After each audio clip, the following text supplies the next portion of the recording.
Thank you అన్న. గంగా ఎందుకోసం పుట్టింది, ఎవరి కోసం పుట్టింది, అది ఎక్కడికి చేరింది, దాని లక్ష్యం ఏమిటి, దాని ప్రయోజనం ఏమిటి అనే గేయాన్ని అద్భుతంగా పాడినటువంటి సుద్దాల అశోక్ తేజ గారు. ఆ రచన ఎంత ప్రవాహంగా ఉందో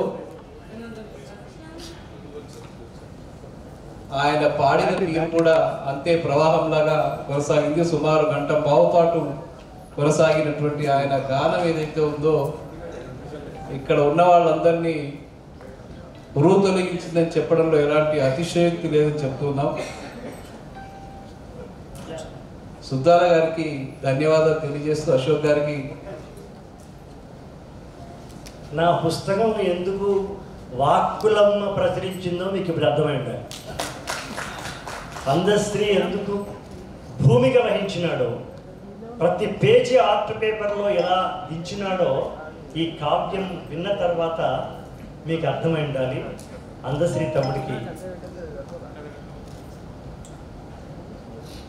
థ్యాంక్ యూ.